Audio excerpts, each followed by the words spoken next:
વિસ્તારની કરવી છે, જ્યાં નીચાણવાળા વિસ્તારોમાં વરસાદી પાણી ભરાઈ ગયા છે। મિલપરા, ઝુંડાળા, ખાડી કાંઠા, ચૂના, ભઠ્ઠી વિસ્તારમાં ઘૂંટણસમાં પાણી ભરાઈ ગયા છે। કડિયા પ્લોટ સહિતના વિસ્તારોમાં ઘરોમાં પણ પાણી ઘૂસી ગયા છે અને પાણી ભરાતા લોકોની આખી ઘર વખરી પલળી ગઈ છે। કરલી જળાશયના પાણી અનેક વિસ્તારમાં ઘૂસી ગયા, જેથી લોકોને ભારે નુકસાની વેઠવાનો વારો આવ્યો છે। એનડીઆરએફની ટીમે નીચાણવાળા વિસ્તારોમાંથી લોકોનું તો રેસ્ક્યુ કર્યું છે, પરંતુ જનજીવનને મોટા પાયે અસર થઈ છે।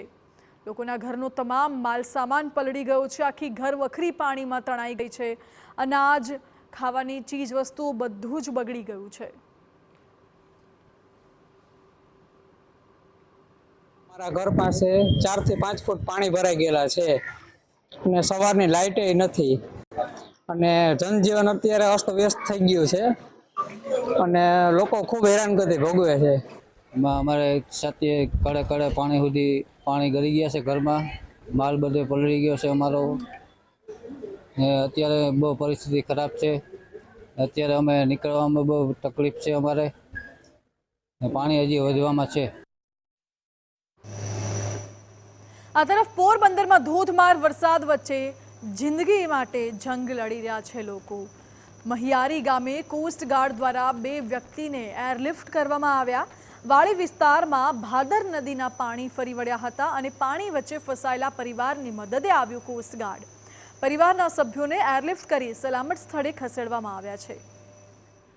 તો પોરબંદર શહેરમાં ઘોડાપુર વચ્ચે એસડીઆરએફના જવાનો દેવદૂત બનીને આવ્યા। કરલી જળાશયના પાણી શહેરમાં ફરી વળતા અનેક લોકો ફસાયા હતા, જો કે ગોંડલ એસડીઆરએફની ટીમે દેવદૂત બની અલગ અલગ વિસ્તારોમાં રેસ્ક્યુ ઓપરેશન કર્યું। નરસંગ ટેકરી, મિલપરા અને ગાયત્રી મંદિર નજીક લોકોનું રેસ્ક્યુ કરવામાં આવ્યું છે। 30 લોકોને બચાવીને આશ્રય સ્થળોએ ખસેડવામાં આવ્યા છે।